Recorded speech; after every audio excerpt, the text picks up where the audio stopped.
Hello students, here we are again. Today's video is about solving radical equations. And what I mean by adding rational equations is something like this, where it involves adding fractions where the variable is in the denominator.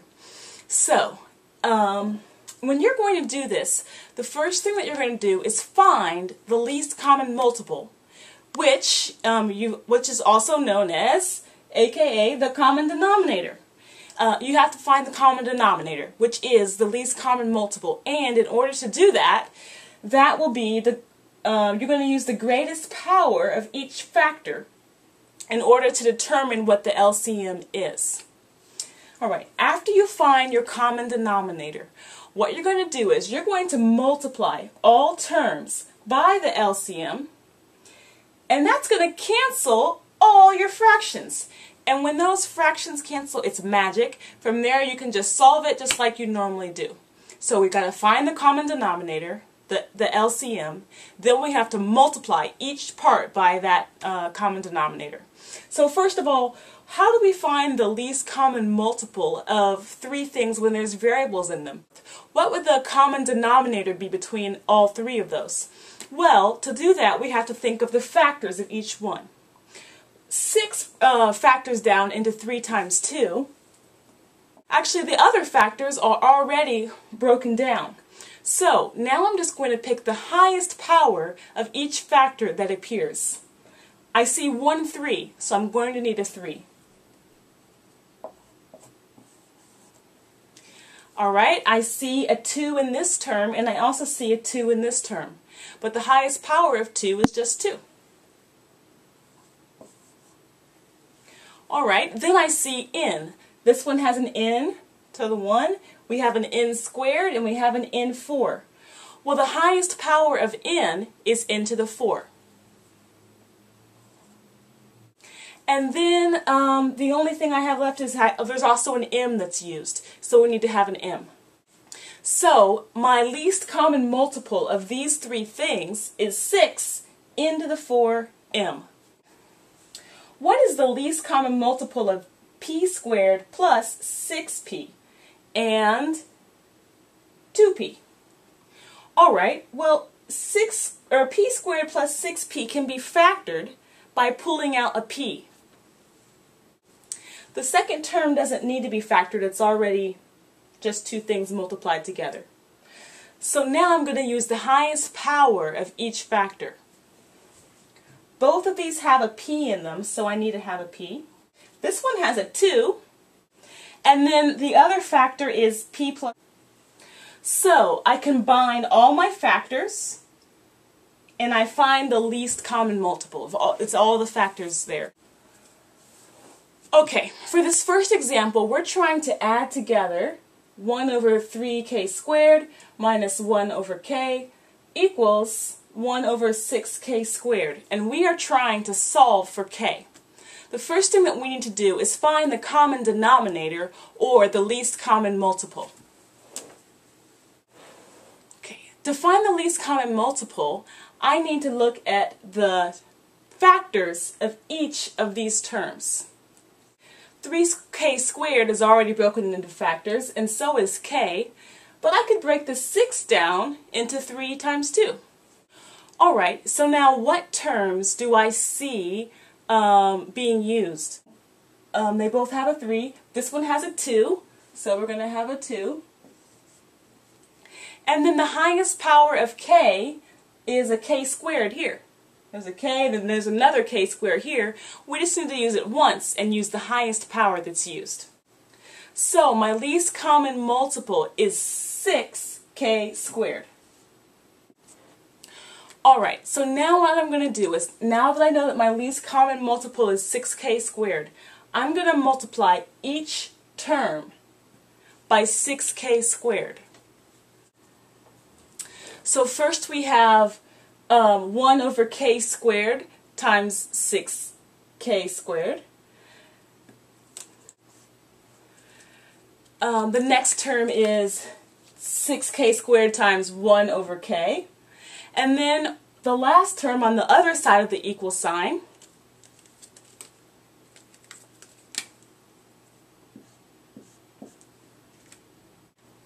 is, the last term is 6k squared times 1 over 6k squared.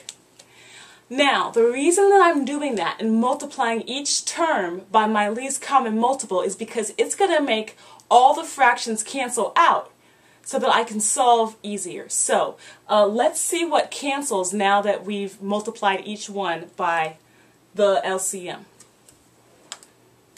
Here, the 6 and the 3 cancel. 3 goes into 6 twice.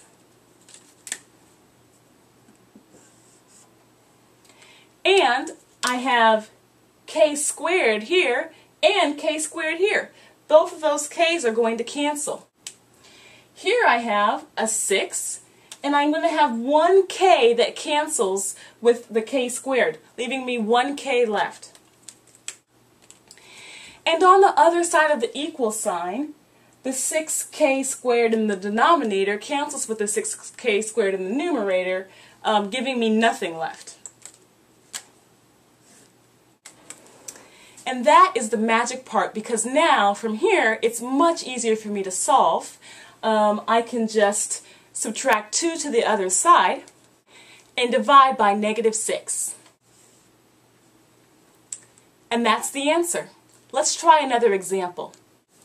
Okay, in this last example, we're trying to add these two fractions together to equal 1.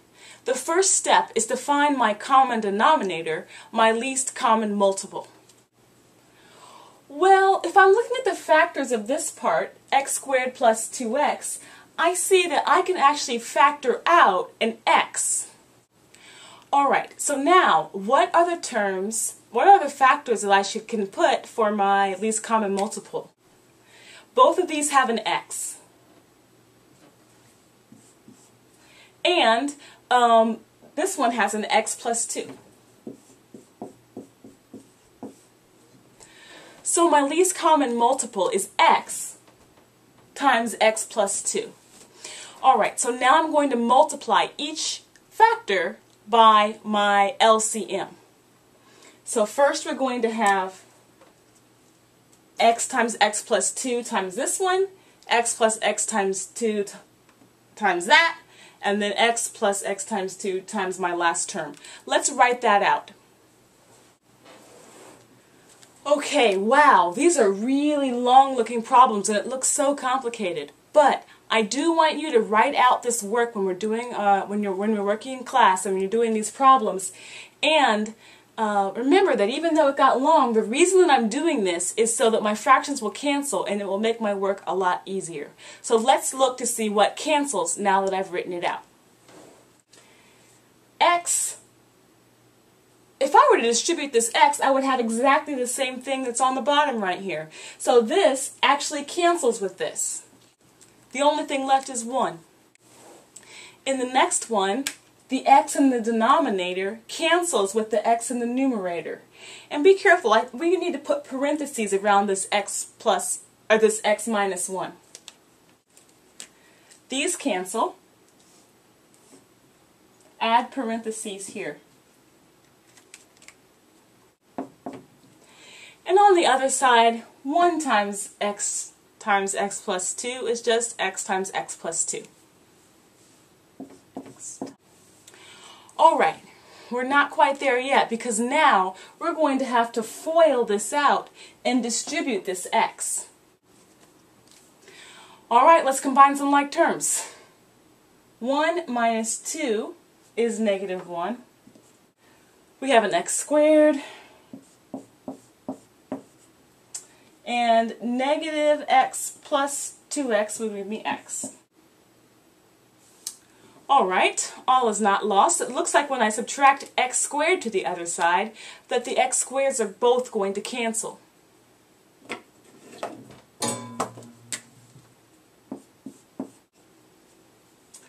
And last step, when we subtract x to the other side, we get our answer. X equals -1.